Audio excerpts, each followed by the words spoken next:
The Zoom is on, Maishi?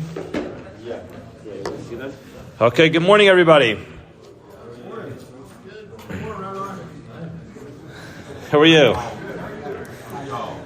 Today's daf, Bava Metzia, daf Yudches 18. In Bava Metzia, we begin today's daf by thanking all of our sponsors. We thank our TALMUD TORAH sponsors for the month of Adar Sheni. We thank the Schwarzbaum Family for sponsoring all the shiurim, all the drushes of this month. In memory of Aaron J. Schwarzbaum, Aharon Yosef ben Meir, may all of our Limud Torah have a zechus for his neshama, the neshama have an aliyah. We also thank Leah Sol for sponsoring all the shiurim of this month. In the zechus of her daughter Ilana bas Esther's successful surgery and complete refuah sheleima, and for a safe return of all of our hostages. We also thank Maia Hoffman for sponsoring all the shiurim of the month. In memory of her father, Reuven ben Emanuel, and the merit of hatzlacha, health, and joy for all of her family. We also thank Yoel Sara Kelman for sponsoring all the shiurim and all the drushes of the month of Adar Sheni in honor of the birth of their son, in memory of Staff Sergeant David Sasson, Hashem Yikam Damai, who was 21 years old and was killed fighting in Gaza March 6, 2024. We thank all those who sponsor the shiurim. All of our shiurim, all of our drushes should be a zechus for all those who need Yeshua, to bring a refuah to all those who need a refuah. We should all be zechut to Yeshua Tovos. Today's daf is daf Yudches in Maseches Bava Metzia.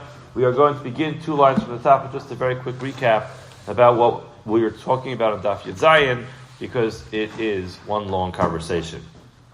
The Gemara on daf Yud Zayin raised the issue that a Maisa based in, when you have some type of collection which is warranted by a beis din, then it's keman denakit shtar biyadei dami.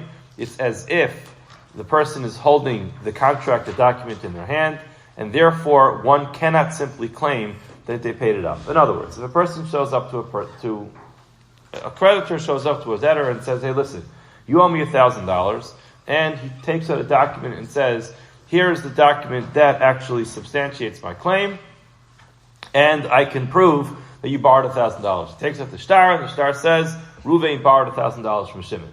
Now, Shimon can't just simply say, "Oh, yes, it's true, but I paid it up," because the document says you owe the money. If you want to be able to claim that you paid up that money, you're going to have some type of receipt, or you're going to have to get rid of that document. Therefore, the Gemara makes the argument that any time there is a collection which is warranted by a beis din, then that is in itself considered as if there's a document. So if there's any type of obligation that a person has, because beis din gives them that obligation, you can't just simply say I paid it up. The Gemara was trying to prove that, and the Gemara wanted to prove that from a ksuba, a marriage contract, where a person might not actually have the marriage contract, but the fact that the beis din gave that chiyuv. Beis din says if a person gets married, then he has certain obligations to his wife. And if the marriage ends, whether it ends in divorce or it ends by him dying, the halacha is she gets a financial compensation for that, and the fact that he claims he paid up is not sufficient. Now the Gemara brought a raya to that previously in Daf Yud Zayin, and Abaya ultimately said that he's reversing the claim. In other words, just if you go back, he says, "My marganisa dilma b'makom shein kosem ksuba askinan to get hainu ksuba." Maybe what we're talking about in that case was where the practice in the land is people didn't write a ksuba. The ksuba obviously is a contract, but in as much as beis din is the one who initiated this agreement, maybe you don't have to actually write it down. Maybe just the fact that a person divorced their wife, because the halacha is that when you get divorced, you have to make a financial payment, so just producing a divorce document is enough to be able to say the money is owed. Now the Gemara ultimately found ourselves with a little bit of trouble from the case of from an almana or a grusha from Eris. Again, we learned previously that there are 2 stages to marriage. There's kiddushin. Kiddushin is where the financial part of the kiddushin takes place. A person goes to a woman and gives her an item of value and says, "Harei mekudeshes li." And then later on, there's something called nisuin, which it happens to be nowadays. We do both of those together. But in the times of the Gemara, there's usually a full year that spanned between the Kiddushin and the Erusin. Now, there's generally not going to be any ksuba written after Kiddushin. The ksuba is only written at the end. So now the Gemara is trying to prove, where we're starting today, that an almana, that an arusa gets a ksuba. That's where we are. We're trying to prove that a woman who only had erusin, she only did the first stage of her marriage, she will get a ksuba nonetheless. Now the Gemara starts as follows. It must be that we know that an arusa, a woman who only had the first stage of marriage, gets a ksuba. Where do we know that from? Ishtay arusa. If a person's wife is an arusa, so they're not fully married, they just did the first stage, which is kiddushin.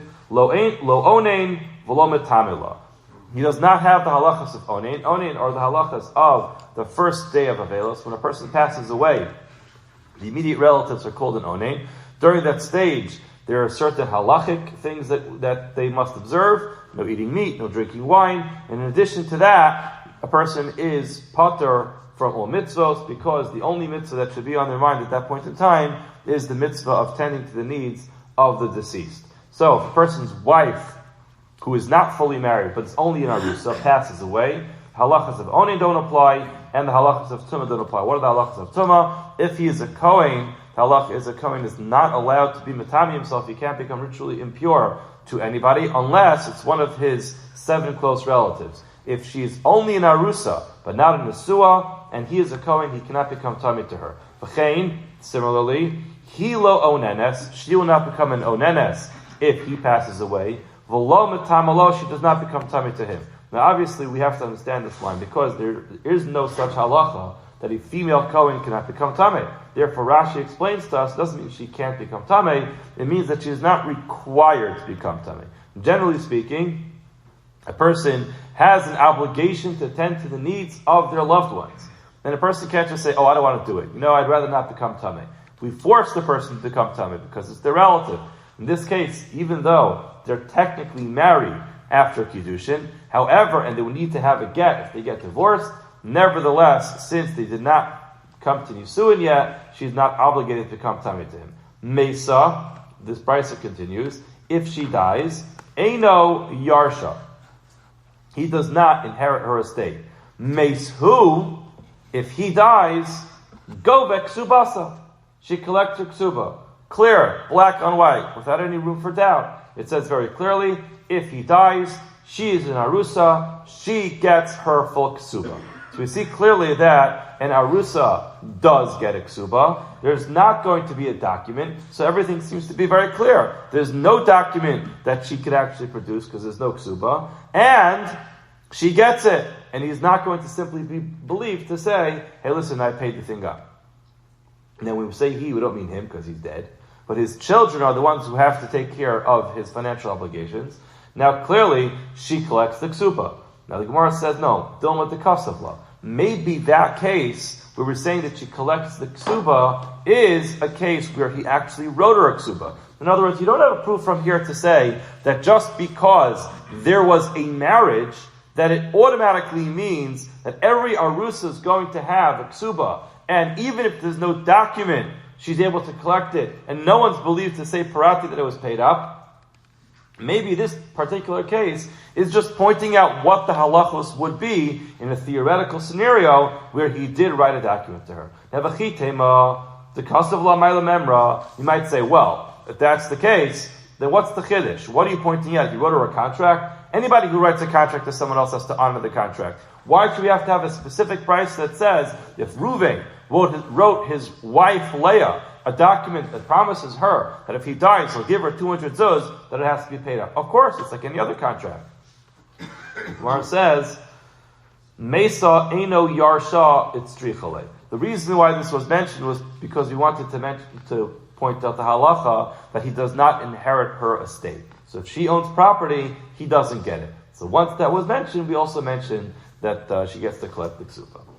Now the Gemara says, El Abaya Megufad Mas Nisan Kahadabe. Remember, Abaya changed his mind in the previous Amud. We're trying to figure out why he changed his mind. Gemara says, Rabbi changed his mind not because of these cases, rather he changed it because of our Mishnah itself. Why? If we're talking about a place where they don't write a ksuba, then, that was a bias point, to get hainu ksuba.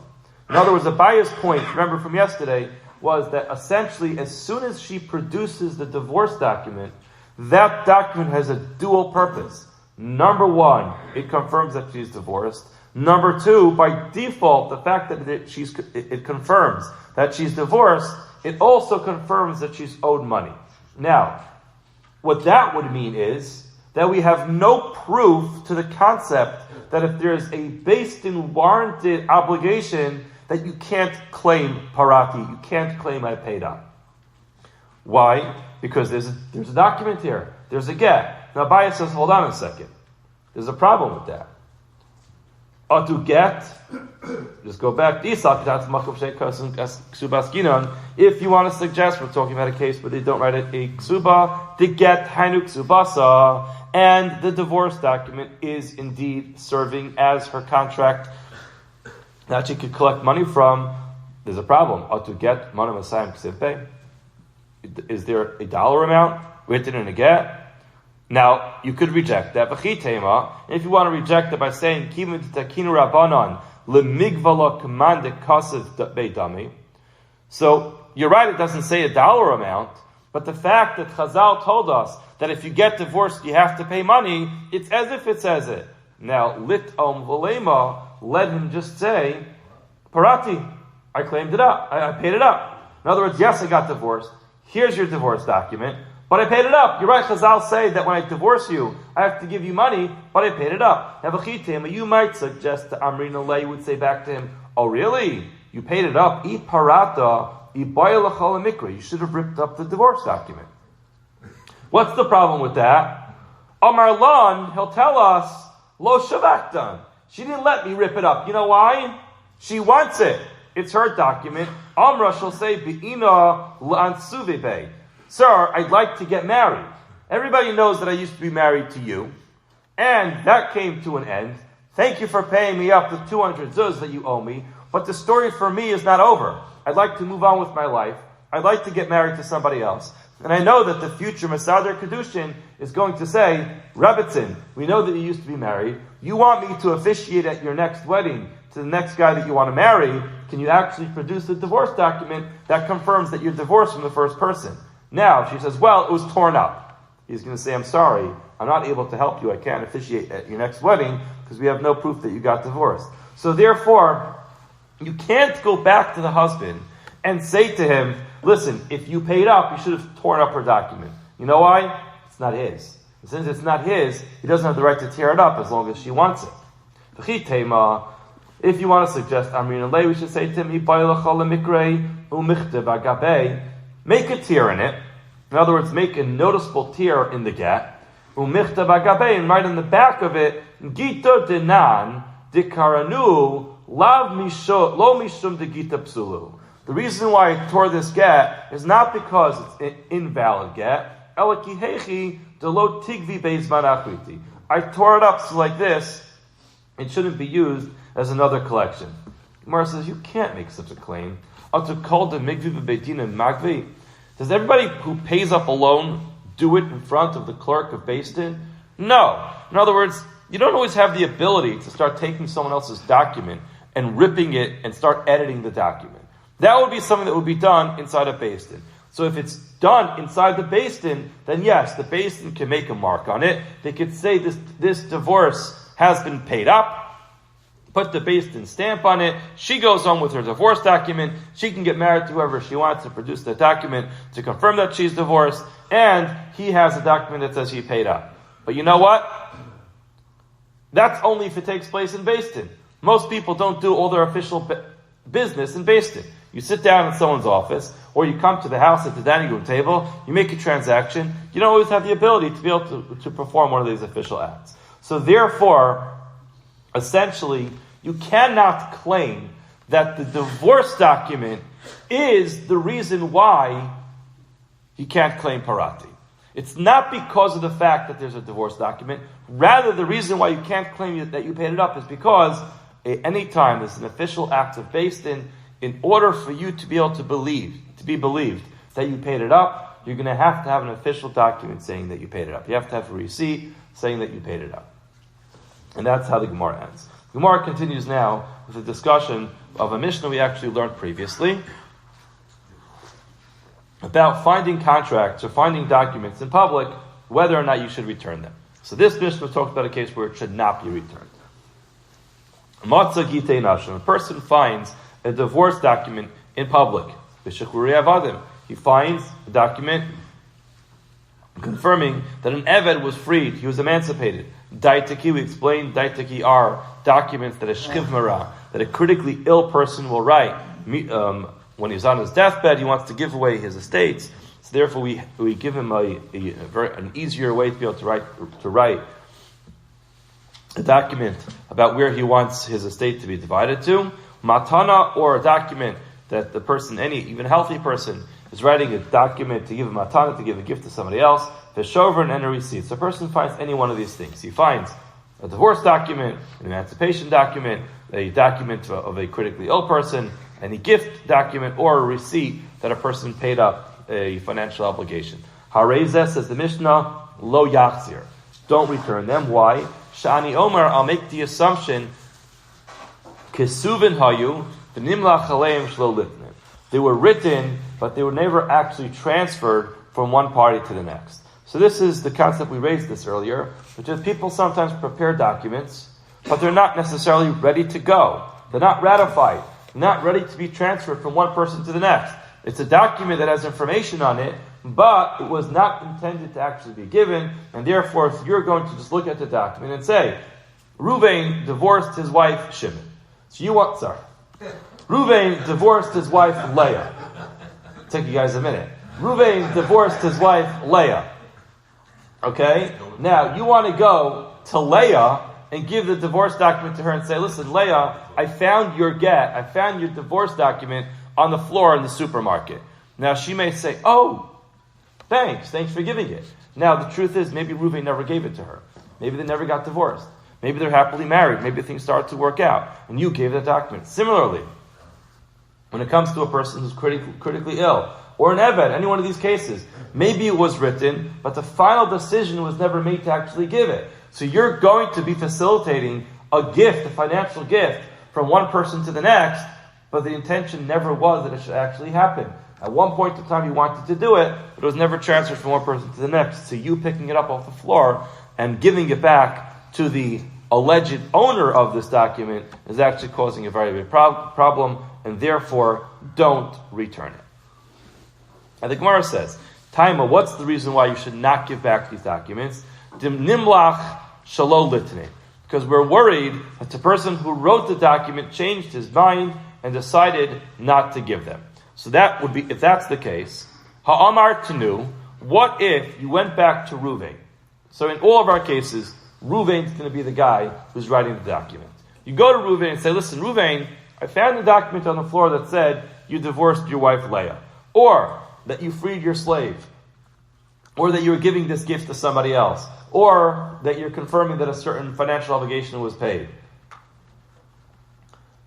What if he says Tenu? Ha'amar Tenu, he says, yeah, go give it back to the person.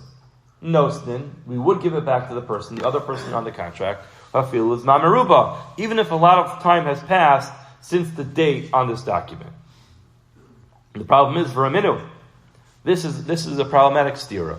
Why? Because we have a Mishnah in Maseches Gittin, which is Hamevi get. The person brings a get. He acts as an agent to deliver a divorce document for someone else. He wasn't so responsible. He lost it. So his job was to take a divorce document from Reuven to Leah, and before he delivered the document to Leah, he lost it. The halacha is matzul alter. If you find it immediately, right? In other words, the document has a date on it. So if you find it immediately after it was written, kosher. It's still a kosher get. Imlav, if you don't find it immediately, you find it a long time after it was written, pasol, then the document is going to be disqualified, it can't be used. So hold on a second.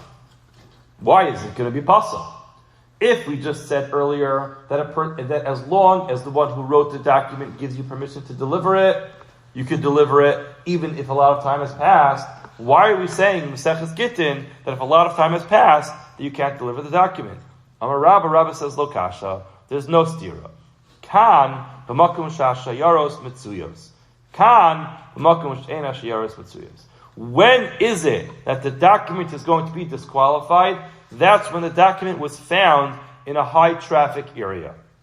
Because what we're going to say is, the fact that you found the document that has a person's name on it doesn't necessarily mean it belongs to him. There's a lot of people who travel through this area. Many people travel through this area, and just like you dropped a divorce document, maybe someone else dropped a divorce document. And therefore, if a lot of time has passed, we're not going to allow such a get to be used because it's a high traffic area. However, our Mishnah was talking about a case where this document was found in a low traffic area. And since it's a low traffic area, we give it back to the person, we assume that it's his. Now the Gemara goes on and says, even if it's a high traffic area, the only time we're not going to give it back is Shnei Yosef ben Shimon be'ir achas. It's only if two people in that same city have exactly the same name. So in other words, what the Gemara is saying is, in order for us to be able, this is Rabbi. In other words, Rabbi's opinion, and Rabbi's opinion is going to be mentioned a number of times throughout the rest of this year, which is, in order for us to say that we'll refuse to give a divorce document back to the one who originally wrote it, there have to be two conditions. Number one, it's found in a high traffic area, and even if it's found in a high traffic area, it has to be that the original place where it came from has two people that have exactly the same name. The example the Gemara gives is Yosef ben Shimon. Obviously, it's only an example. Whatever the names on the document are going to have to be names that we can confirm more than one person in that town has that set of names. So therefore, because there's a lot of traffic, and because there are more than one couple that share the same name, we have to be worried. The fact that this document was found is not proof that it belongs to just one of them. It could be it came from the other one. And the Gemara says, De'ilo temahachi, if you're not going to tell me that Rabbi has these two conditions in place to tell you that you can't give it back, we're going to have a kasha de Rabba ad de Rabba. We're going to have a problem with Rabba upon himself. So now we're going to first learn a story that happened with Rav Huna. Rav Huna's psak is going to be inconsistent with Rabba, but when we get to Rabba at the end, we'll see where Rabba becomes relevant. What happened? There was a get, shtakach beitina de Rav Huna. A get turned up in the beis din of Rav Huna. Rav Huna had a very busy beis din. We'll see very soon his courthouse was constantly being trafficked, and this guy found a divorce document on the floor in Rav Huna's beis din. It said on it that because of Bey, it was written on it, Bishviri Masa Da'al Rachis Nara.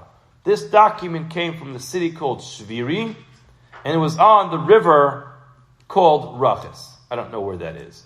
Amar Rav Huna said, don't give it back. You know why? Top of your Chesam base. Chayshinan, we're worried, L'shnei Shviri.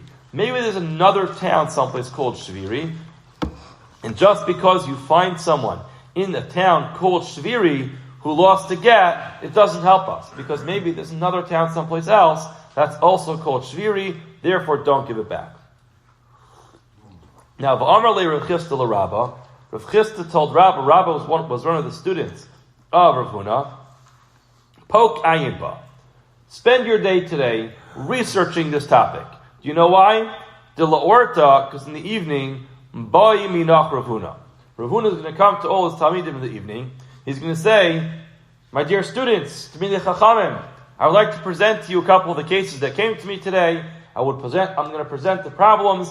I'd like you to write down an official responsa for those cases. So, Rabba was tipped off by Rav Chisda that this is the question that's going to be coming up in the Beis Medrash tonight.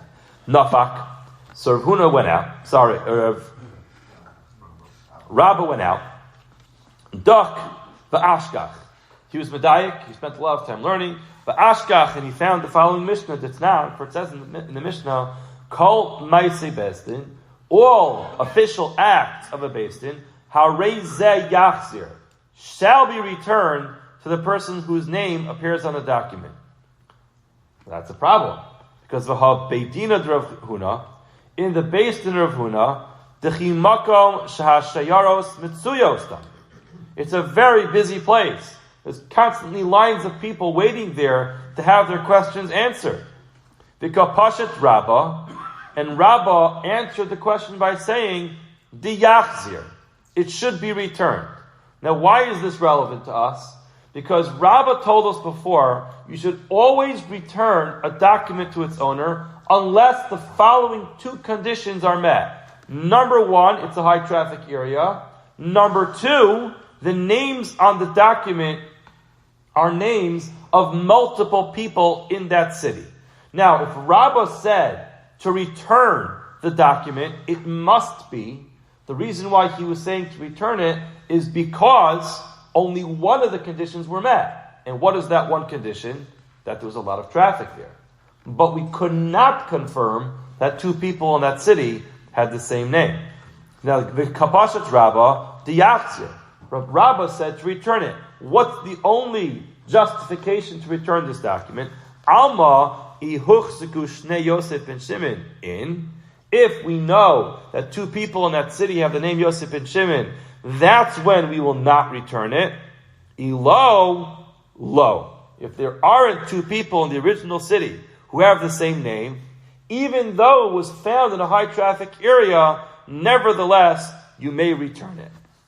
So that is how we know that Rabbah's of the opinion you have to have those two conditions. Because Rav Huna's Beis Din was very busy, and Rabbah still said to return it. So the only reason not to return it is because you have nothing to worry about. There aren't two people in that city who have the same name.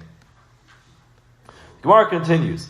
Avad Rabbah Uvda. Rabbah, he paskin a shaila with such a scenario, Bekisna de Pumpadisa, by the flax house of Pumpadisa.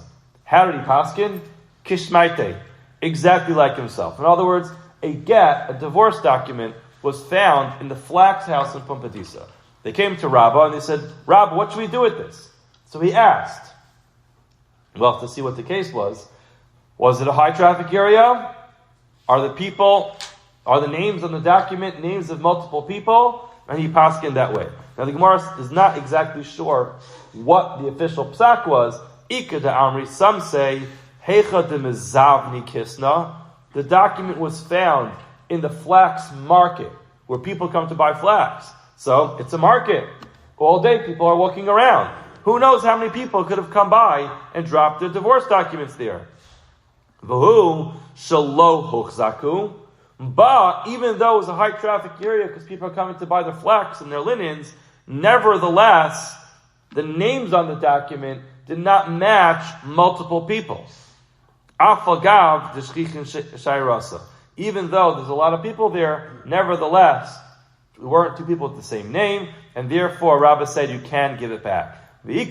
Some say, Heicha de taru kisna. It was found in the soaking area where they would first soak the flax. It's quite a smelly place. And Gemara says that multiple places, that it's a very foul odor that would come there, and therefore it would be understood who goes there.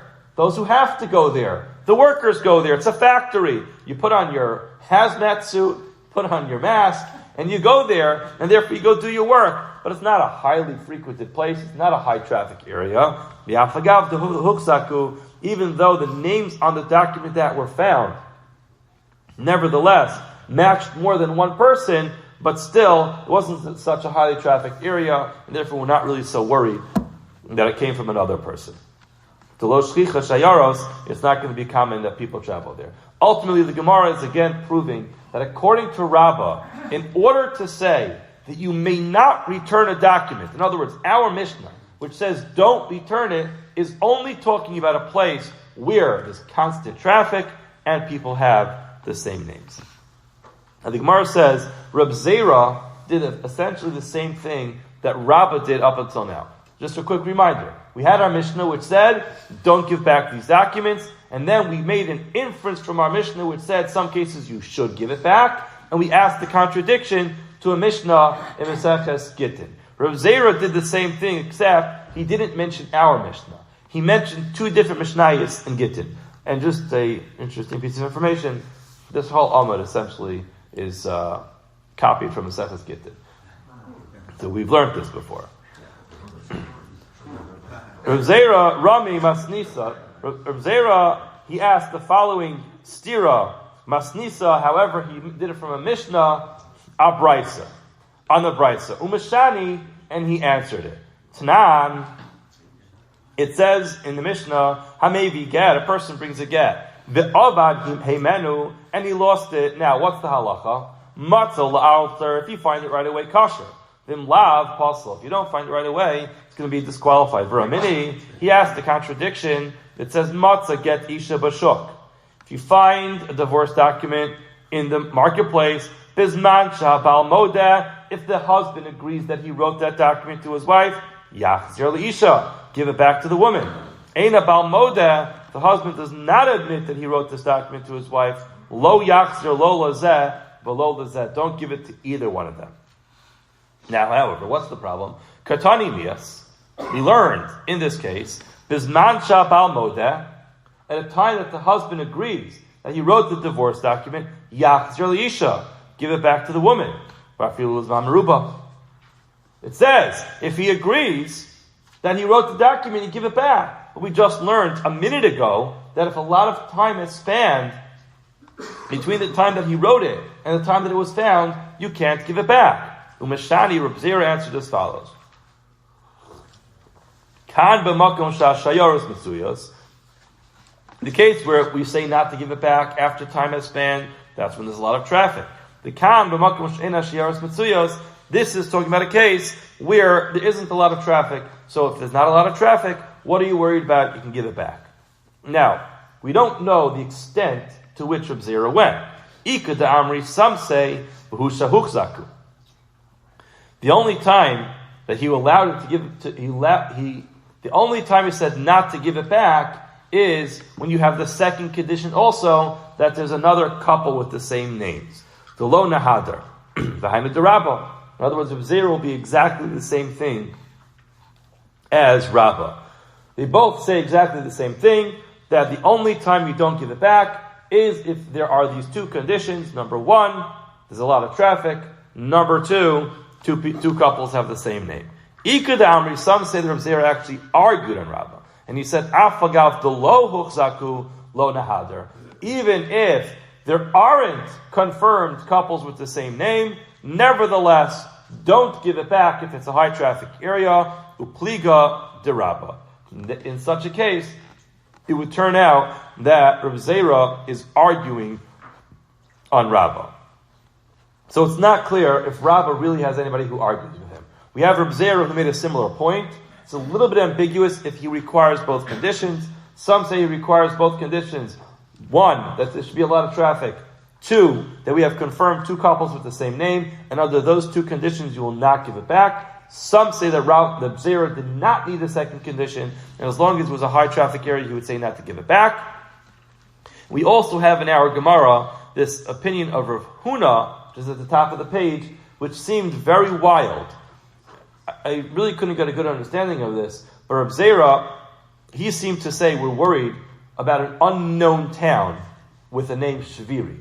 Exactly what he was worried about is really hard to understand. The Rishonim spent some time on this. Just to point out, the Gemara doesn't seem to say that Rabbah argues on Rav Huna. It's very possible the reason why the Gemara doesn't make that point is because Rav Huna may have just been testing his students. Therefore, he said, you know what? Maybe we should worry about two different cities called Shviri. And then he presented his question to Rabbah, and Rabbah returned a response. It's not clear what Rav Huna was held. But either way, Tosfos asked a question on top of the page, which is that any time you have a get, a divorce document, it has to have mochiach mitocho. A get needs to be something which is clear. No questions. You can't have a get that has certain information in it which is not clear. Now, if you're telling me that we're always worried about an identical city an unknown identical city, says Tosus, Im Tomar, Im Kaler of Kuna, Heich Yegarish Kal Adamis Ishto, Rabbi Meir, to Eina Mochiach Mitocho. Nobody can get divorced if you live in Shviri. You know why? Because maybe there's another city called Shviri. Therefore, your document is not going to be able to confirm who you are, where it was written. Tosus really says what we said earlier a couple days ago, which is, Rav Huna was only worried about this in a case where we already have an existing problem. Remember we talked about the person who says, if you really cared about it, you shouldn't have dropped it. That's what happened. In this case, you dropped the document. The get got lost. Most people safeguard very important documents. You don't just take an important document, fold it up, and put it in your back pocket, and hope that it doesn't fall out. Things that get lost already have a reis on it. That's why Rav Huna said, you know what? There's a problem over here. But a normal get, you would never say, you know what? Maybe there's another town called Baltimore somewhere in the world. We haven't heard of it yet, but there's another town of Baltimore. Maybe someone has heard of it. I haven't heard of another place called Baltimore. But again, it's in Ireland. In Ireland. Okay. Okay, let's move on. Okay, now the Gemara looks at these two different steeros that were presented. So Bishlama Rabba lo Amar Reb Zera. Rabba did not make his teaching like Reb Zera because he wanted to ask the question Masnisin Alimelei Lakshuye. When we learned our Mishnah, Rabba preferred to ask the contradiction from another Mishnah. Why? All the Mishnayos were put together, were ratified by Yehuda Nasi, and therefore if you find the contradiction from one to the next, it's a very big problem. So therefore, he preferred to ask the contradiction from our Mishnah to a Mishnah Maseches Gittin. El Reb Zera, my time lo Omer Karabba. Why did Reb Zera have to find a brisa in Maseches Gittin instead of asking his stira from a Mishnah in Maseches Metzia? Amar lach mika tani ha'amar tnu nostin afilu zman meruba dilma ha'amar tnu nostin ula olam kedekaimelon la'alter. Remember, at the beginning of the Gemara says, you know why you don't give these documents back? Taima de nimlach shlo litnein. The reason is because maybe the guy changed his mind and decided not to give it. Ha'amar tenu, but if you would have said to give it, nostin afilu zman meruba, you'll give it after a long time. We never bothered saying who said there. We just made this long inference from our Mishnah, which is we derived from the Mishnah that because the reason you don't give it back is because maybe the guy changed his mind, that even in a far-fetched scenario you give it back. Zera says, it doesn't say that in the Mishnah. Therefore, I didn't want to ask a steerer from a case where it's not explicitly clear that there's a problem. Now, Lamanda Amar Lord Zera b'makom shayoros mitzuyos mitzuyos va'af v'gav shloho sakush Yosef ben Shimon upliga de Rabba. Remember earlier we said it could be that Reb Zera is not agreeing with Rabba. So if that's the case, what is the subject of the machlokas? We said that according to Rabbi, you have to have two conditions: high traffic and two identified couples with the same name. According to Reb Zera, there's a possibility that high traffic is enough. What is the subject of this dispute? Gemara says, Rabba Savar de Katani. We learned Kol Maisa based in Hareza Yachzir. Anytime you have a Maisa based in, an official act of based in, it should be returned. What does that mean? Not only is it an official act of based in, but it was found inside the courthouse. Now, based in a based in is like a frequently high traffic area. And he says, it's only if we have established another couple with the same name, that's when you don't give it back. But if you don't have such an establishment, you do return it. Reb Zera Amar Lach, Reb Zera will say to you, Mi katani kol ma'isa based in shenimtzu be based in. Does it say any official act found inside the courthouse? No, it says kol ma'isa based in. Any official act of based in. Yachzir should be returned. Katani ula olam. What is it talking about? The shtaka chabrai. It's found outside based in. In other words, Reb Zera does not say it has to be found inside the based in. Rabbi Yirmiyah gives another solution to the stira. Kagon dika amri edim me olam locha samnu ella al get echad. When did we say that you will return a document after a long time? And that's when the edim, those who signed the document, say, we only in our lifetime signed one get. Let's read the whole line together. Me olam locha samnu. We've never signed in any other document. Ella al get echad shel Yosef ben Shimon. We only signed one divorce document of Yosef ben Shimon. So the Gemara says, okay, if that's the case, that the Edim are attesting to the fact that there was only one document that they signed from Yosef and Shimon, and it was that couple, so then why can't you give it back to them? What's the problem? What is the big chiddush? What's this novel idea? You can give it back to the person. Of course, why not? The Gemara says, now the time I might start to think we have to make these wild suspicions. Maybe Leichosh, Dilmas Rami, maybe it just happened to have been Shma Kishma, both the husband's name and the wife's name were exactly the same as another couple. The Edim Ke'edim. And what do you know? Yosef and Shimon is divorcing his wife, Leah Bas Yaakov, and they both chose to use Yehuda and Yisachar as their Edim. What do you know? What a coincidence. The Gemara says, Kamash Malan, come on. We're not going to start being worried that something so out of this world is going to happen. Vashi says, Kagon, Dika Amri Nekiv Yesh Betzad, also, Yesh Bo Betzad, Os Plonis. When will we give it back? We'll give back this divorce document when one of them can identify that there was a very particular marking or a hole on the document. Again, we're talking about parchment, so there could have been a hole in it. There was a hole right next to that particular letter. That's only if that marking was right next to one particular letter. He said, oh, there was a hole in it. That's not enough. Look, Rav Ashi was not sure. Simanim, when you're able to give an identifying marker on a document, Ido Raisa, if that works on a biblical level, Idra Banan, or if it only works on a rabbinic level. Remember, a divorce document would have to be something which is Doraisa. So he wasn't sure if it works Doraisa or Drabanan. Rabba Bar Chana, we'll go a little bit further. Rabba, the son of Bar Chana, Irkas Le Gita Be Midrasha. He lost a divorce document in the Beis Medrash.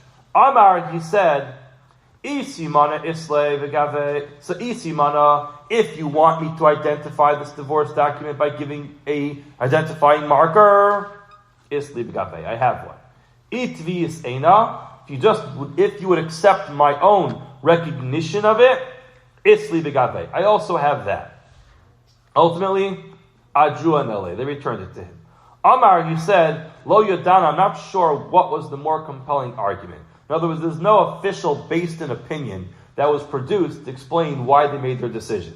He wasn't sure. Lo Yodana, Imishum Simana Druanali, if they gave it back because I gave an identifying marker, because Savri Simanam Daraisa, that based is of the opinion that Simanim work even on a biblical level, or Imishum Tvias Eina Druanali, if they gave it back because I recognized it, the Dav could Sorva Mirabana, only because I happen to be a rabbi, have to be one of the leading Talmidei Chacham of the generation, that's why they gave it back. Inish Alma, just a regular common folk, they wouldn't give it back. We're going to learn in the next parak in Elam Metzia that the whole discussion about Simanim, but definitely the idea of Tvias Ayin, where a person says, I recognize something, that's something which only works for Tzorva Mirabana, for people of high stature. People of high stature are able to say, I don't have an official siman on that lost article that it's mine, but I recognize it, and therefore it's mine. Therefore, he wasn't sure what the reason was. We'll stop here for today. Meir Hashem, and the Rav should be back tomorrow morning. Have a wonderful week.